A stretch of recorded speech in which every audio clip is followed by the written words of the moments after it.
fuck it. I'm trolling. Y'all can say whatever y'all want. You know, I'm a troll. Fuck it. If that's what it takes for me to sell my book and get my story off, then fuck it, I'm trolling. So I wasn't even about to tell this story because it's not gonna do nothing for me. It's not gonna bring no money to me. I mean, it's not really gonna do nothing for me really to tell this story. So I never wanted to tell this story, and I'm not about trying to expose nobody or none of that shit. But I'm not gonna let lies be told about me, and then I don't get my chance to tell my story.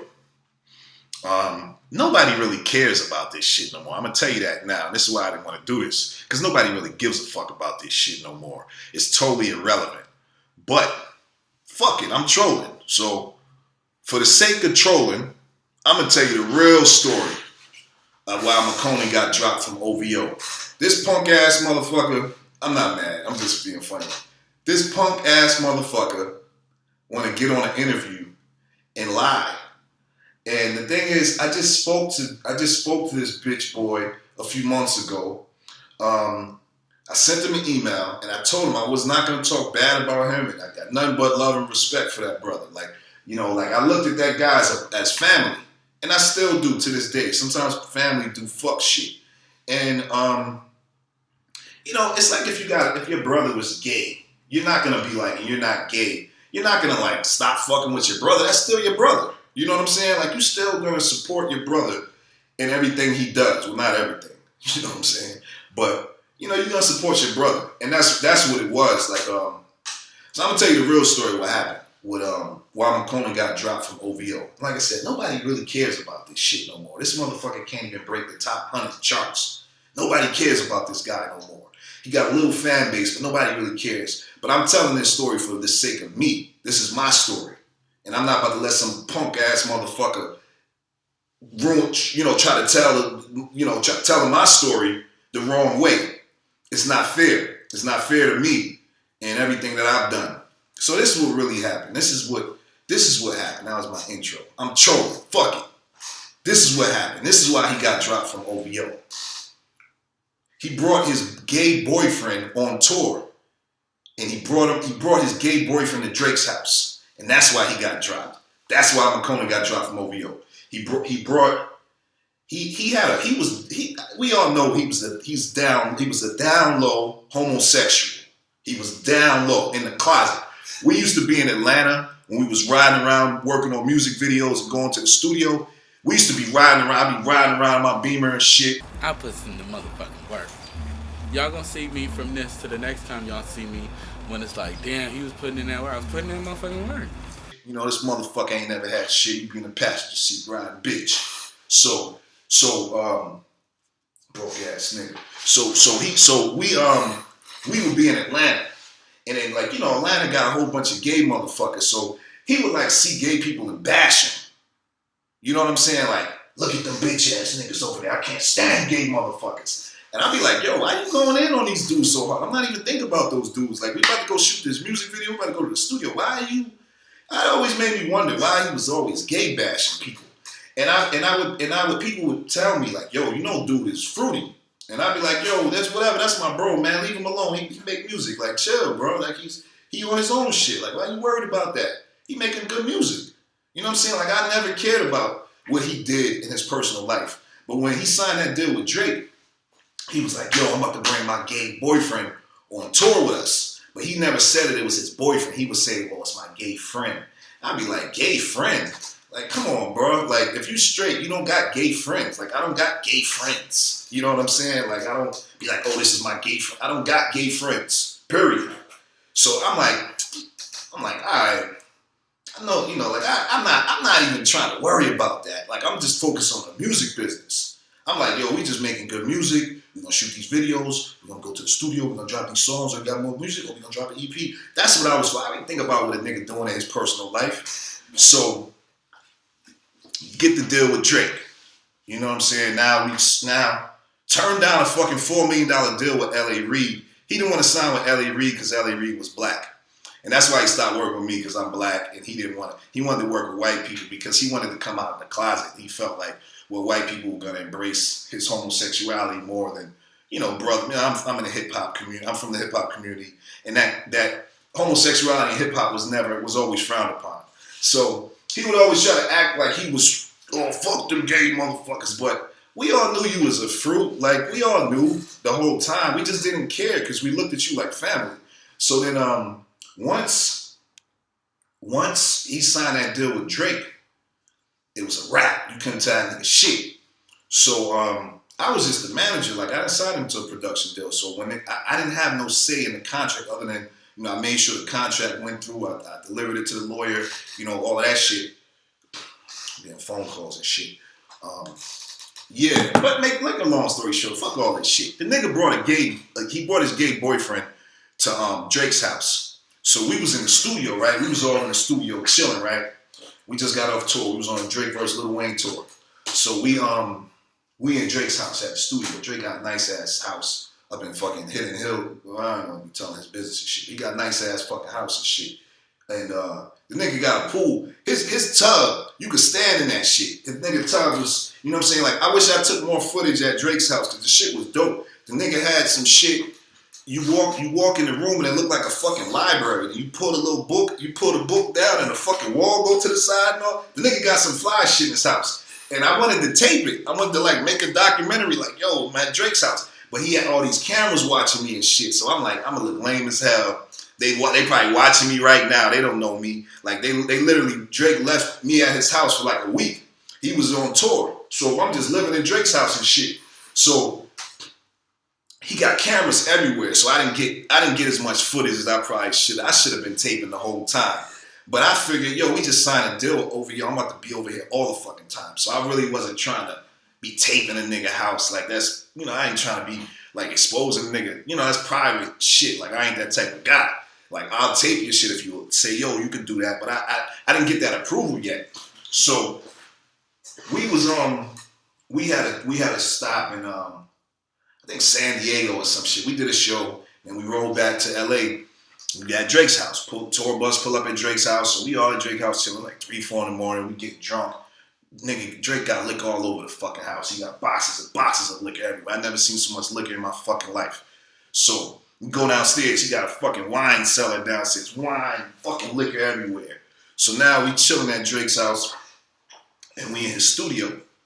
So I'm hyped. I'm like, hell, I'm about to make another song with Drake. Like, we about to get these hits. I'm like, yeah, I finally fucking made it. About to get paid. So we sitting inside the Drake's studio, and all of a sudden, Makonnen's gay boyfriend walks in. I'm just like, yo, I'm thinking to myself, why the fuck did he bring this guy with us? This guy doesn't know nothing about the music business, and he's not making our crew look any stronger. He was a flaming homosexual. Like, I don't got nothing against people who live that lifestyle, but it just wasn't a good look for what we was trying to do. So Marcus, Makonnen's boyfriend, walks in the studio, and we about to make another song with Drake. And Drake laughed at me because he was like, yo, his engineer, he got an engineer named, I can't remember that fucking guy's name, Turtle or some shit like that. He was, his engineer wasn't there. So he was like, damn, my engineer not here. So I hopped up like, yo, I know how to engineer Drake. What's up? Let's do this. So he started laughing at me like, yo, that nigga enthusiastic. He ready to get this money. So we all in the studio vibing. We listen to music. We listen to shit, you know what I'm saying? I'm trying to think of some good shit to say, you know what I'm saying? So we can come up with some good, you know what I mean? So then all of a sudden, Makonnen's boyfriend walks in. And this motherfucker had like some Speedos on and some crazy shit. And I'm just like, oh my fucking God. Like, why the fuck did you bring this guy with us on tour? He doesn't have anything to do with the music business. Like, that's your fucking personal life. Why are you bringing your boyfriend? And you want to try to say, oh, no, this is going to be my personal assistant. And then I'm like, dude, well, if you want to have a personal assistant, like I got girls we could hire, like they look cute and shit, and Drake might like the girl that's going to help. You know what I mean? Like, I'm trying to set up good, you know what I mean? So he like, so now this dude think he Kanye West now because he got a Drake remix and his song is like #1 right now. So he said, Kanye got gay people in his crew. I'm like, dude, like you not Kanye, my guy. Like you're not Kanye. He didn't want to hear what I was saying. I was like, yo, our crew, we need to tighten this shit up. You know what I'm saying? I was gonna bring this girl, one of my homegirls. I was gonna bring her along. She's real cute and shit. Everybody likes her. She's like real ghetto and shit, but she's cool. So I was trying to bring her and make her like the third person to like be our assistant if we ever need somebody to tape and shit. Conan was like, nah, I'm bringing my gay friend Marcus. This was his boyfriend. So now we in Drake's studio, and Marcus walks in with his fucking Speedos on. So I'm just like, oh, fuck. I hope Marcus don't say nothing stupid. We was drunk as fuck, too. We was all big. I was fucking gone. So then I'm just praying, like, I'm just praying Marcus don't say nothing stupid, because Drake don't know who this guy is. For all he know, I brought Marcus. For all he knows, that's Marcus is, like, I don't know. I just met Marcus. Like, I didn't know this guy. This was Makonnen's gay friend. I don't be hanging around with, you know what I mean? Like, and like I said, I don't got nothing against anybody who lives that lifestyle. I just don't live that lifestyle. So when we was in the studio, and then all of a sudden, Marcus just goes crazy, and he fans out on Drake. And he's like, oh my God, I'm at Drake's house. And he starts making all these gay-ass sounds and shit. And he just fanned out. I'm like, oh my God, I can't believe I'm at Drake's house. Oh my God, this is really happening. And I'm just like, why the fuck did you bring this guy, Makonnen? That's what I'm thinking, but I don't say nothing. So then Drake look at me like, he's sitting right across from me. He look at me like, that's your man's? Like, this is who you brought to my crib? He don't even really know me. Like, he don't know. He hadn't even put the shit together yet. Like, oh, this is Makonnen's manager, and this is... He didn't know who... He was just open his doors to us, let us in his house, and just... You know what I mean? Like, niggas had money laying around the house. Like, I could have been a thief. Like, I ain't... You know what I'm saying? I don't get down like that. But he opened his doors to us, and Makonnen brought his fucking boyfriend with him. And like I said, like, I didn't bring my girlfriend. I had a girlfriend at the time. I could have brought her with me. Like, I was there for business. Like, don't mix business with personal. So now Makonnen's boyfriend fans out, right? And I'm sitting there with this, me, Drake, Makonnen, and Makonnen's boyfriend sitting in the studio. Makonnen's boyfriend was over there on the couch and shit, just sitting there looking at us. And I know he was about to say some old fuck shit, but there's nothing I could do. So Drake look at me like, this your man's? This who you brought to my house? He don't say it, but I can tell by the eye contact. He looking at me like this is who you wrote. This is y'all. This is the new edition of OVO. This is the look he gave me. Like who is it? Like what? Like he was like how the fuck you gonna bring somebody over my house that's fanning out? Like, okay, big fucking deal. We at Drake's house. Don't be no fucking fanboy. So Marcus fans out. Drake looks at me, and I swear, I wish I had telepathy, because I was trying to tell Drake mentally, like, without saying anything, like, I don't know this guy. That's Makonnen's fucking friend. I don't know him. I'm not responsible for this guy. So, make a long story short, that was the last time I went to Drake's house. I never seen Drake again after that. That was the last fucking time I hung out with Drake. They wasn't fucking with that shit. You know what I'm saying? Like, when Makonnen got signed, he was ready. He was positioning himself to come out the closet. And I'm like, yo, whatever you do in your personal life, that's you. That's your life. But don't try to mix that personal stuff with business. Like, Drake just signed a deal. We just did a deal with Drake. Let's make this music. Let's focus on what we came here for. Not, oh, let me bring my girlfriend along. Let me bring my boyfriend to Drake's house and let me see how Drake reacts. Like, why are you putting people in this position where they have to embrace your personal life?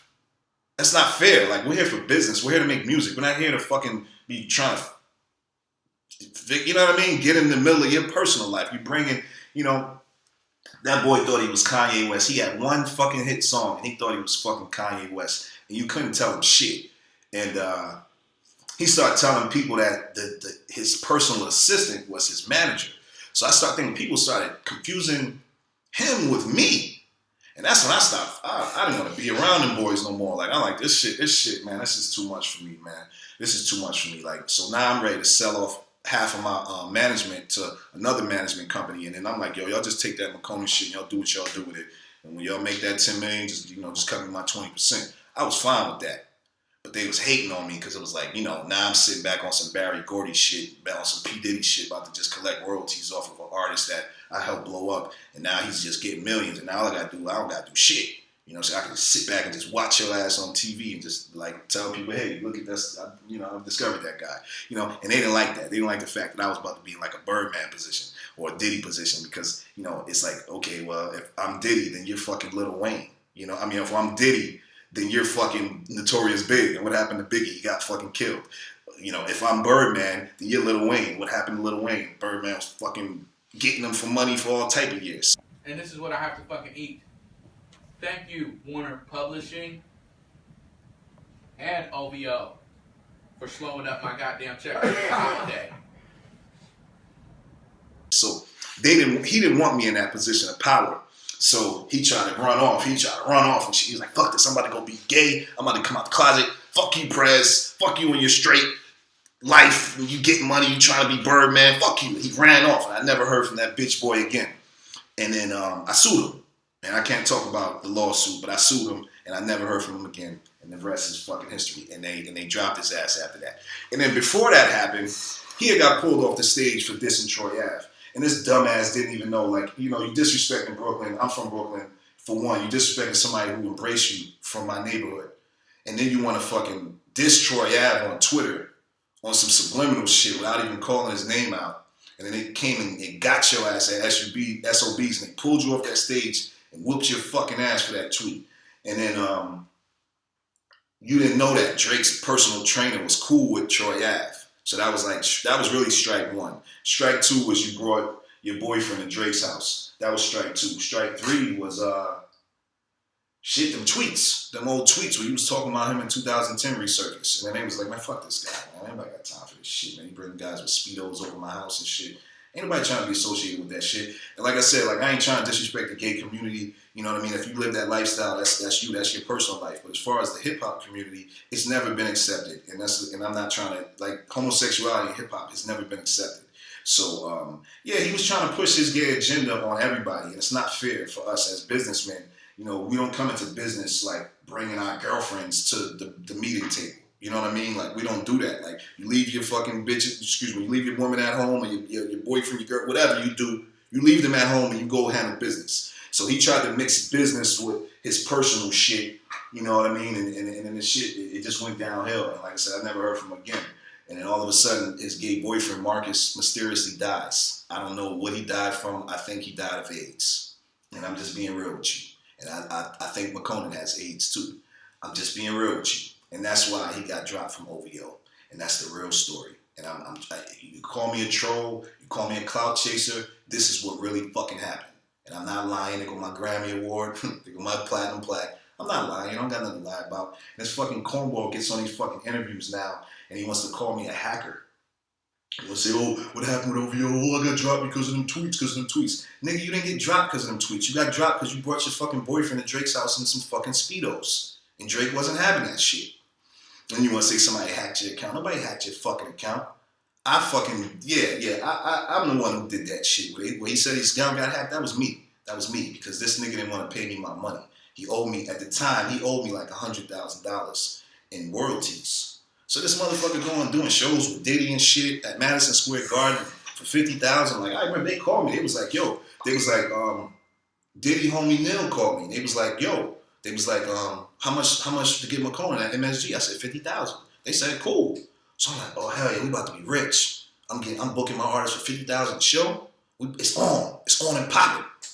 And then that's when he was like, fuck this nigga Prez, fuck this guy, this cool ass motherfucker, man. This guy, he ain't about to P Diddy me. He ran off, and I never heard from him again. And that's what happened. And then he never had another hit song after that. And Tuesday was his most successful song. All his biggest songs were when I was managing him. You realize, you notice how he can't get on the charts no more and nobody gives a fuck about him? Because that was my work. They cared about him when I was working with him. I had his street credibility looking good. I had him in the streets. I had him in Harlem. I had him all over the place. Linking him up with... You say iLoveMakonnen. Love you. I love you too. I'm fucking with the homie Makonnen, know what I'm saying? This real shit. Side guns, man, the real big homie of the real big homies. The homie Makonnen, know what I'm saying? Get with the situation, know what I'm saying? Foxy Brown. There go Foxy. Simple. Hey, baby, how you doing?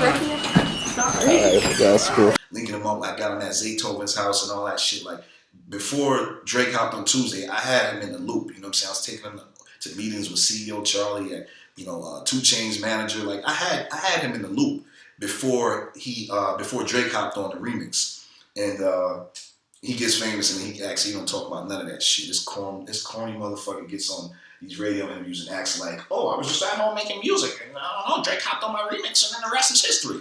You a bitch. Like, you a real fucking bitch. Like, and they're gonna say I'm bad for attacking a gay man. But you a bitch ass nigga. And that's why you got dropped. And that's why you never have another fucking hit. And if you do get another hit, it's gonna be another lawsuit. And I won't even talk about that because you know what you did. You reneged on that contract that we signed with Mike Will. So that's a whole nother story. But yeah, I sued his bitch ass and I won my case. And then everything went down for him after that, and the rest is history. And also Drake, they probably dropped him also because they realized Drake is a big team guy. He's a team player, and he has all his guys with him that was there from day one. Maybe not all of them, but he got a crew, and he's loyal to his friends and his people. As far as what I could see, Drake is a loyal motherfucker. Makonnen is a disloyal piece of shit. He's a fucking ingrate. And that's why his career is not flourishing like it was when he was working with me as a team. Because he's a disloyal, fucking ingrate, closet homosexual, bitch ass nigga. And Drake seen that. He recognized that. And then he starts realizing, oh, what happened to Prez? Prez used to be around all the time. And Prez is suing him? Oh man, get him out of here. We don't want to be in the middle of that lawsuit shit. Like, you're not even loyal to your team. I don't want to be with somebody who ain't loyal with their team. You know what I'm saying? It's OVO. Like, we family. Like, well, you can't even get shit right with the people who put you on. You know what I mean? That's like Drake dissing Lil Wayne or some shit. Or, you know what I mean? Like, that's like Drake going into the interview and he not mentioning J Prince Jr. or whatever. Like, you know what I mean? Like, you a bitch ass nigga for that. And I'm not mad. I'm still getting money off of Tuesday. You know what I'm saying? Like, made 6 figures last year off of Tuesday. Probably gonna make another 6 figures this year off of Tuesday. I'm not mad at all, bro. Not mad at all. I just don't like when people try to fucking take history and leave shit out. Like, you know what I mean? Like, I'm a motherfucking historian out this bitch. You know what I'm saying? Like, you ain't about to leave. Don't try to cut me out of the fucking history, man. You know what I'm saying? Everybody that was there know what happened, man. You can get on these radio interviews and niggas, oh, I got dropped because of some tweets. You a goddamn lie. You piece of shit. You a piece of shit. You know what I mean? The worst type of people, the worst type of person in the world, a disloyal, closet bitch.